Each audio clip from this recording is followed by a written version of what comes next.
it's very obvious for young minds to wonder and think, what do these people do with so much money? And I may also even get into this because I can, with that money, buy the favorite car or get on that vacation or live life king size, as they call it. Ask questions. That's the best way to guide the students and guide the people around. Today, children want ready-made answers, but for all you know, all those answers lie in thought-provoking questions.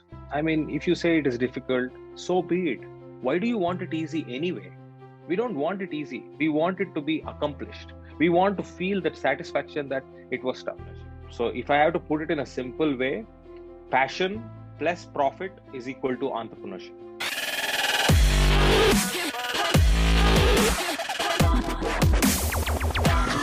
For the future generation, we are going to do a big deal of favor. I have traveled to more than 20 countries across 4 continents in the world.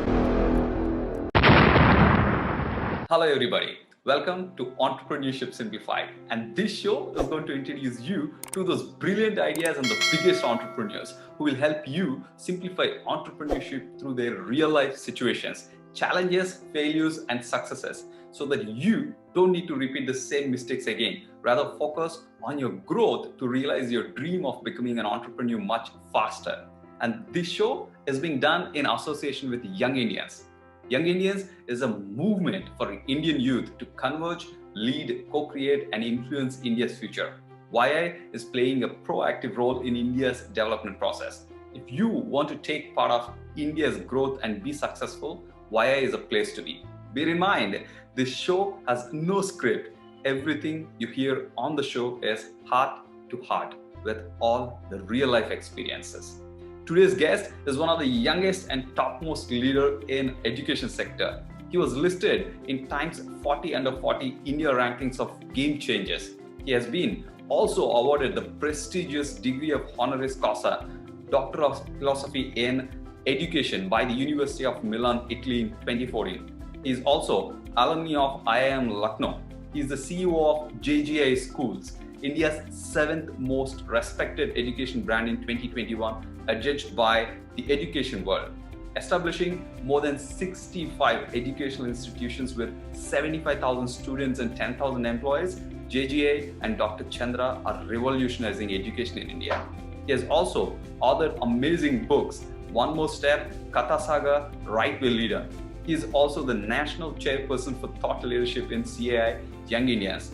He is rapidly progressing towards his mission to impact at least 1 million children through education and leverage his work experience to build a better schooling system in India. Help me to welcome Dr. Chandra Shekar, CEO of the prestigious JGI Group of Schools. Hi Chandra, how are you doing? Namaste, and thank you, Rajesh, for that wonderful introduction. I'm doing fine, and I hope you and everybody in your family are also doing fine. Yeah, I mean, we know very well, we both are actually kind of going through the recovery of COVID, and still for taking time and coming onto the show, I'm really grateful to you. I want to ask this, Chandra, What is entrepreneurship for you? Well, I think for me, entrepreneurship is going back to the basics of enjoying whatever you do, but you do it over a period of time to maximize your ability and make wealth. That's the definition of entrepreneurship. So if I have to put it in a simple way, passion plus profit is equal to entrepreneurship. That's the way I would define entrepreneurship. Wow. I mean, this is definitely very, very interesting. Especially, most of the time, as I'm seeing the current generation, when they come out of the college, profit is always seen because they see these kind of, cars, the entrepreneurs they drive, the kind of big villas. Most of the online entrepreneurs now, they're really showing up a lot. So, but the passion element that you mentioned is really super critical. So when they come out of the college, what kind of mindset they should carry to have that passion also part of the particular integration done? What should they do? Well, I think Rajesh, here I would like to take a step back. I agree with you because today the world is quite distracting. I mean, every other day you get in-short notifications that some startup raised so many $1 million. They went into some series of funding, and it's very obvious for young minds to wonder and think, what do these people do with so much money? And I may also even get into this because I can, with that money, buy the favorite car or get on that vacation or live life king size, as they call it. But then I would actually tell it in a different perspective. Students, especially the youth today, when they are out of college, they don't have a problem with passion. Because if I go back to my childhood days, the only thing I had when I was growing up was my passion. Whether I used to play a sport or whether I used to do a dance or a drama, it was all about me being myself completely on stage, off stage, or wherever. The issue there was, how am I going to channelize that passion into a profession? And that's when we kept on looking for guidance from mentors or teachers or parents or somebody in the family. So today what's happening is children are not able to focus on the already inherent passion because of the distraction. So I think as friends and as people who are here to support the youngsters, we should only tell one thing. That is what I would like to tell. Hold on to that passion. You already have it in you. Don't look out for passion outside of you, but keep that passion alive as you step out of your colleges into the real world. If you can do that, then I think the professional support and the process will help you to make passion into a profitable endeavor for you. This is what I would like to tell. Wow. Yeah, this is really very important. Yeah. Here, one thing is, again, where do they get this kind of guidance? When you say it, having passion, many of the people might, like you said, still have it at that particular age. But where do they get this guidance? Where did you get the guidance actually when you started? Well, I mean, if I may share a small incident from my life, when I was 21 and I started working, I did really started working at 21. And this was when I stepped out of my college in Bangalore. I was a student of business management at Bangalore University. And I was entering the work basically as more like I can say an internship, and my chairman sent me to Raipur, Chhattisgarh. And frankly speaking, I didn't even know that where Raipur existed on the map of India. I had to come back home and Google Bangalore to Raipur and see the distance and how to get there. Okay, long story short, finally I got to Raipur. My first assignment was to get a private university established, because that time Chhattisgarh was a newly formed state and they were rolling out options for educational groups to set up universities. So I had this responsibility of getting the gazette notified done from the secretariat, Mantralaya as they call in Chhattisgarh, and get going with the work. So what I did was went into the secretariat and I had an appointment to meet Mr. S.K. Dhand, the Undersecretary of Department of Education. Now, as I was supposed to enter his office, that man really stopped me at the door itself. In fact, in his hoarse voice, he said, "Don't step into my office because I don't meet youngsters and children. I meet adults, I meet professionals, and I want to talk to them because this is no joke to set up a university and you look like a kid. Why will I talk to you?" I was taken aback because the battle was lost even before it began for me, because I did not even get a chance to enter. So what I did was go back to my chairman, my mentor, and then dialed his number and asked him, this is what happened, and told him exactly and said, what do I do now? I did not get an answer from that side for 30 seconds. He was just listening. And then he comes back on the side and tells me on the phone, he says, Chandru, he still calls me Chandru. So he says, Chandru, you are a double qualified person than me, and you failed to start one university, but with half your qualification, I am running 17 institutions successfully. Now, I didn't know, this did not really make sense to me, because as people, we are used to look for answers. I don't want questions. I want answers to my problems. So I really dialed my chairman to get an answer. But on the other side, instead of giving me a ready-made answer, he forced me to think. And I said, sir, I don't understand. What are you telling? He said, how how much have you studied? I said, I've studied business management. That means he made the math and he said, you have studied 16 years. That is your 10 plus 2 plus 3, right? 15, 16 years. I am a 7th standard dropout. So with half your qualification, I'm able to start 17 institutions and run it successfully. But with double my qualification, you can't even get one Gazette notification done. I don't think you have tried hard enough. Go back and try, you will succeed. And he hung up the phone. So I did not really get a solution, but I got a direction. So I started thinking, and long story short, again, I waited out of that aunt's office that same day till 4:30 in the evening. And 4:30, luck could have it, he came out for some reason. I stopped him on his way in the corridor and I told him, there is nobody superior to me in Raipur. I'm the only guy. Rest everybody sits in Bangalore. Now I'm here with the intention to do something for my career and also to the state by starting a university. Now it's up to him whether he wants to help me or not. I don't know how did I do it, but maybe that direction helped me to get the courage, but I did it. And then the long story short, and history knows it, today we run a university in Raipur with more than 4,500 students, offering almost 15 to 16 courses, both undergraduate and postgraduate. Now, what am I trying to convey through this story or my personal experience is ask questions. That's the best way to guide the students and guide the people around. Today, children want ready-made answers, but for all you know, all those answers lie in thought-provoking questions. So if you ask me, how can we shape that passion? Ask thought-provoking and discomforting questions. It is only then children and youth will start really pushing themselves and then coming out with success. Yeah. I mean, this is really inspirational, Chandra. I get goosebumps already. I went back in my time as well.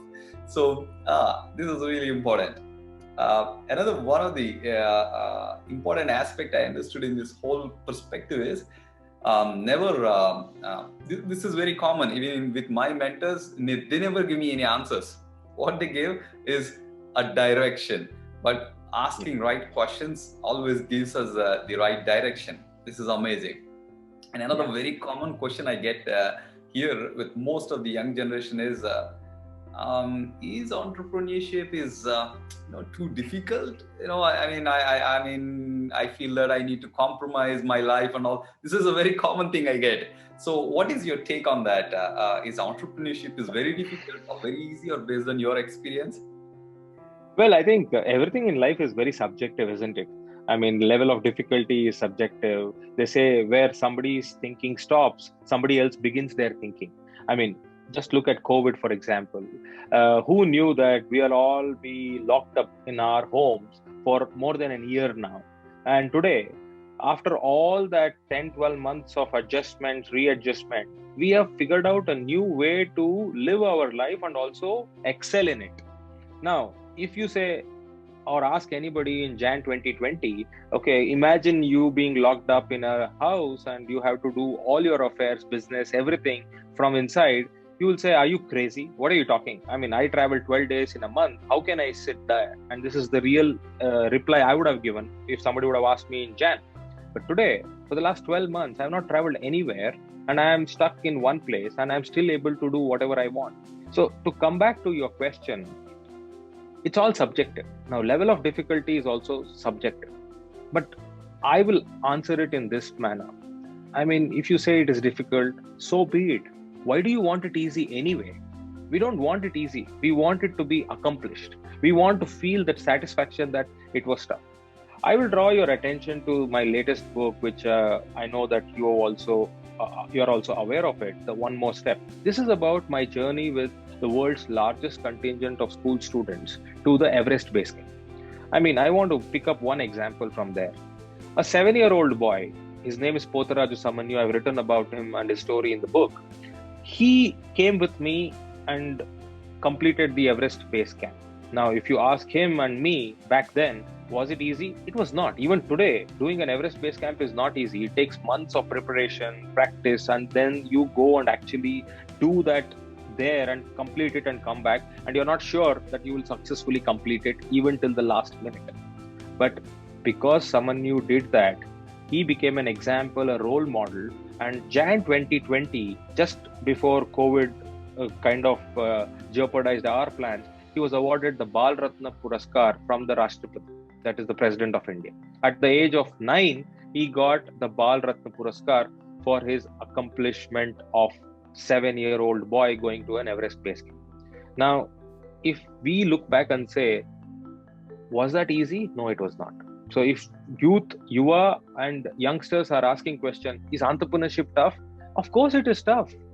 But if you do what 99% of the people are doing, how will you be that 1%? If you want to do that 1% differently, then you need to do what 99% people don't do. And if you want to call that difficult, yes, it is difficult. So that was how I look at it. Yeah, I mean, I think this is a very important point. As long as people really kind of look into what they really want to achieve and why they want to accomplish, difficulties will never find space, because whatever anybody choose, it's going to be difficult. Working under somebody or whatever it may be the case, if an action has to be done, there is an uncomfortable zone somebody has to cross through. So it's all up to the people to see why they want to achieve and then, just walk forward. This is really, but then again, congratulations once again for really taking, students to Everest Base Camp. It is definitely a huge confidence building for sure for the students, I believe. Thank you so much. In fact, coming out of the book, I really want to take this point. Pardon me if I'm using this as an example, but I really want to draw this for the benefit of the viewers. I mean, look at you, for example. You are in the middle of a recovery, which very well known that you are going through the COVID phase and you are almost out of it. You could have chosen easily to say, okay, this week I'm not going to post a video on Entrepreneurship Simplified. You could have said, okay, I'm going to take a break and the world is not going to come down. Nobody is going to judge you because we know what you are, we know your consistency, and exceptions can always happen. But you decided not to do that. You said, no, I have made a promise to myself that I am going to come up with an episode every week and I'm going to bring it out. Now, if I ask you, is it difficult? Yes, it is difficult. But what is more important? Is your passion and commitment and consistency, or is it reasons and excuses and difficulties? So that's the real choice which we need to make, and anybody can make that. They become an entrepreneur. Please don't mistake, every entrepreneurship mindset is not connected only to money making. In this endeavor, you're not making any money, but it is the spirit which actually takes you to that level, and that gets the reward. It is not that, okay, everything you do is for money. You may not get the money in this episode or by doing this recording, but the point here is that attitude is more important for an entrepreneur. That's what I would like to tell to people. First of all, thank you so much for your kind words. For sure, it's only the passion which instills all this energy, back into us in our daily lives as entrepreneurs, right? So, but yeah, I think this is one point I wanted to, what you brought in. Mindset. What is entrepreneurial mindset and how is it actually different from, non-entrepreneurial mindset? Can you share? Yes, of course. I mean, that is, I think, according to me, in my personal opinion, entrepreneurial mindset is at least 75% of the whole game. The rest is only in the details in terms of, okay, what product or what service you're offering and how well are you able to offer, customer relationship management, supply chain, and all that is taught in a B school. But mindset is something which is integral to anyone, especially for an entrepreneur. Now, according to me, our mindset consists of a few things. First of all, and most importantly, it is your ability to perceive things, right? Now, I mean, look at this. You can say it's half glass full or half glass empty. Which side of the story you want to focus on? Do you want to focus on half glass full or do you want to focus on half glass empty? That's the perception value. So an entrepreneur is somebody who perceives it differently. For example, I come from Bangalore, so we admire Sir M. Vishweshwaraya. Now, Vishweshwaraya is the engineer of engineers. Even the Nizam took his help to build dams and other things in Andhra Pradesh and Hyderabad, right? It so happened, this is written in his book, and I quote, that when the group of Britishers were visiting the Shimoga dam, which was not dam, the Joke Falls, waterfalls. So everybody were getting ready for a ceremonial picture, like how we take in front of Taj Mahal. You visit and then you sit in front of it, you assemble and you take a picture. And Britishers are known for documentation. So when they were all doing this, Sir M was walking around and then he looked and said 3 words, and those words changed the fate of Joke Falls. He said, "What a waste." Britishers were shocked. What is he talking about? We are here celebrating a movement, taking a picture, and this gentleman is saying, "What a waste." Is he calling our entire photography session a waste? And they said, No, I clarify. I am telling about this water going down is a criminal waste of natural resources. And then he explained, and long story short, the hydroelectric project was created only because of those 3 words, "water waste." Because he said water can be harnessed to produce electricity, and then electricity can be supplied to the rest of Karnataka or neighboring Tamil Nadu or Kerala or any place. And that's what is happening even today. So going back, it's the perspective. You can look at the same thing what 100 other people are looking at, but what are you going to do about it? And you can call it as problem solving. But if you don't have the perspective to look at a problem there, forget about the solution. So that's the first thing, is perspective. The second thing is ability to communicate. Now, communication is not about using flashy words and using great vocabulary. Communication is maybe even a sign, maybe even a symbol, maybe even some kind of a gesture which will communicate. Because at the end of the day, as Helen Keller says, alone we can do only so little, but together we can do so much. So as an entrepreneur, if you are of the opinion, I will do everything in this life, I don't think it is possible, and it is the biggest flaw in the thinking. We need to collaborate, we need to cooperate, we need to coexist. Mindset to communicate and collaborate is very, very important. That's the second thing. And the last thing for mindset, which I will tell you, is about innovation. Yes, we have reached here. Newton said, "I can see so far only because I was able to stand on the shoulders of those people who have seen till here, so that I can stand on them and see further." But then, if Newton would have said, "Okay, I can see so far, now I'll stop," innovation stops. You cannot stop. You have solved a problem, you need to look for the next level. Keep pushing the needle one day at a time. And that comes from the mindset. Complacency cannot exist in the arbor of the entrepreneur. That is what I would like to tell. Wow. Yeah, this is really, really very important. And they're like, knowledge. I call them as knowledge nuggets. So these are really the perfect things for people to really focus, especially when they actually kind of start. Because many people get confused with, entrepreneurship means owning a business.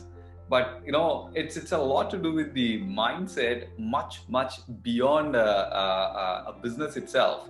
So I want to actually ask, before we conclude this very important conversation, I want to ask this question. Another most important thing, right? Most of the students have a kind of confusion by the time they're coming into the last year of their education, right? Whether I need to start my business, because starting a business is kind of a fashion thing, like you said about startup, kind of numbers they see and investors and all that. The other side is the career. So what kind of thinking or the mindset they should carry at that time to get the clarity whether they need to go with their own startup or probably with getting into a job and then find probably their direction later. What do you suggest, or how do you actually shape up your students? Okay.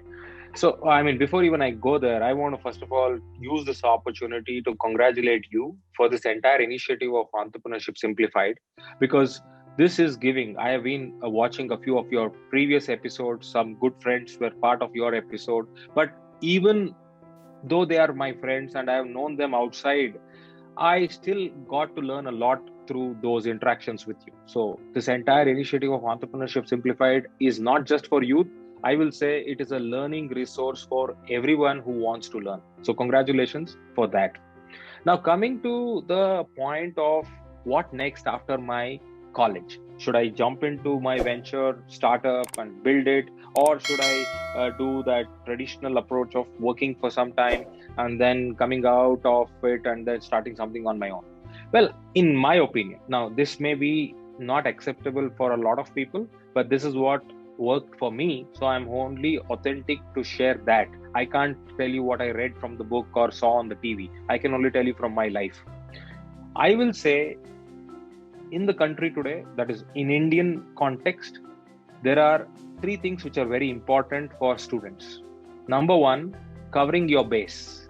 See, our families, especially we are a bloated middle class kind of a country where we need our parents to support us for our education with the focus that we will stand on our feet and then take control of our lives. It may be career, it may be entrepreneurship, it may be anything else. So cover your base. As a student, first check the reality around you.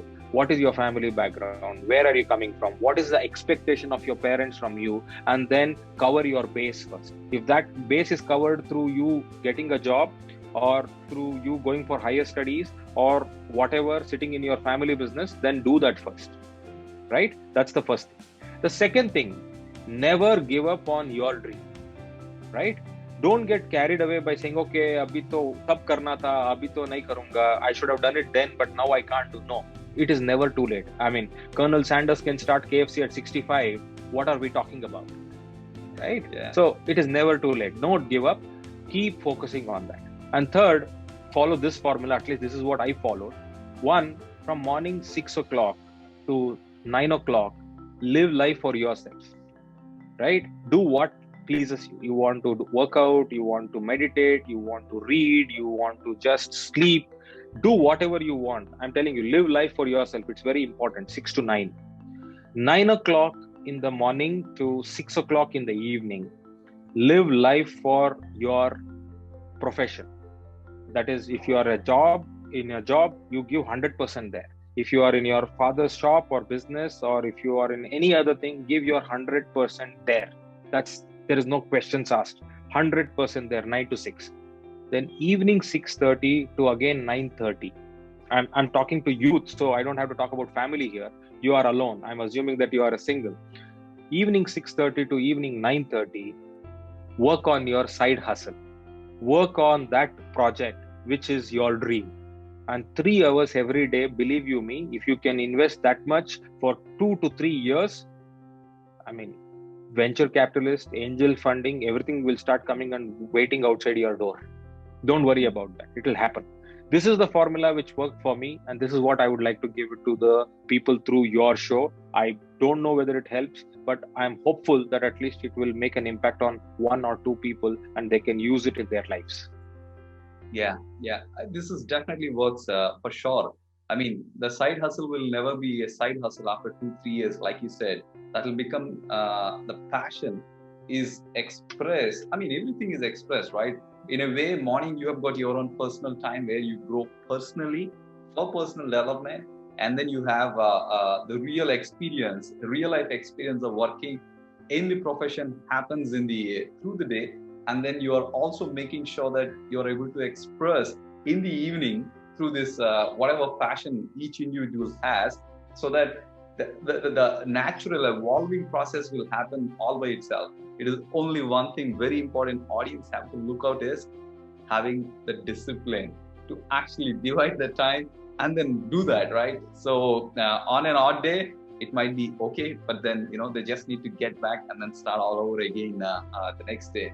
So Chandra, I want to say a big thank you for being part of this show and sharing all your real life experiences.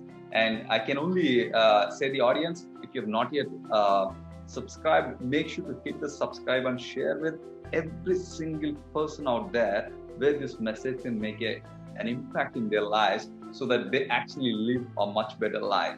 So otherwise, I will be seeing you with another amazing entrepreneur next week. But for this week, Chandra, any other last word that you have before we kind of say?